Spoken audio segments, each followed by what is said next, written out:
Tout compte fait, Éric Revel. Bonjour Éric. Bonjour Patrick, bonjour à tous. Alors, qu'est-ce que vous pensez des annonces hier d'Elisabeth Borne sur l'énergie ? Écoutez, les annonces d'hier de la Première ministre ont de quoi à la fois rassurer et affoler. Alors je vais essayer de m'expliquer. Ouais. Rassurer évidemment les 12 millions de foyers modestes qui vont recevoir des chèques énergie de 200 €, vous l'avez dit, pour compenser la hausse de 15% de la facture d'électricité ou de gaz.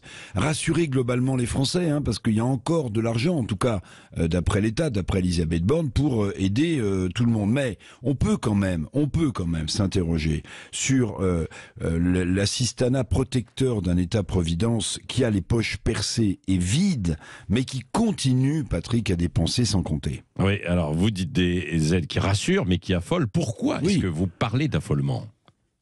Écoutez, affolement quand même de ces dizaines de milliards d'euros de boucliers tarifaires, de chèques, d'aides, d'euros supplémentaires, on n'y comprend plus grand-chose d'ailleurs, qui viennent, il faut le dire quand même aux Français, qui viennent alourdir la dette de notre État, qui frôle les 3 000 milliards d'euros, je le rappelle, et que les contribuables, nous, ou nos enfants devront rembourser. Alors que, quand même, c'est bien l'incurie politique depuis des décennies qui a désinvesti la filière nucléaire, qui est responsable de la situation dans laquelle on est aujourd'hui. Bref, c'est le peuple qui va payer la facture des graves erreurs des élites politiques.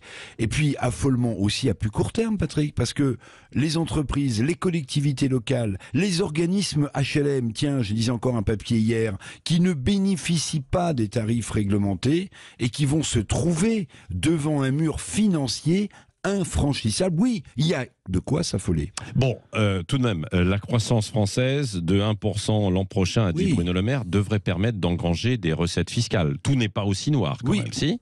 Oui, non, vous avez raison Patrick, mais que valent les prévisions du ministre des Finances ? Oui, vous l'avez noté, de 1% pour l'an prochain, alors que la seule prévision finalement qui nous intéresse réellement, je suis à peine cynique, c'est de connaître le niveau des températures pour l'hiver prochain, pour savoir si on manquera ou pas d'électricité, s'il y aura ou pas des coupures. On en est là.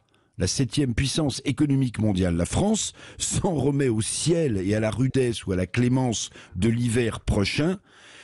Notre pays, d'une certaine manière, se tiers-mondise et s'appauvrit inexorablement après avoir vendu sa souveraineté nationale, sa souveraineté énergétique à Bruxelles depuis des années. Oui, merci Éric Revel.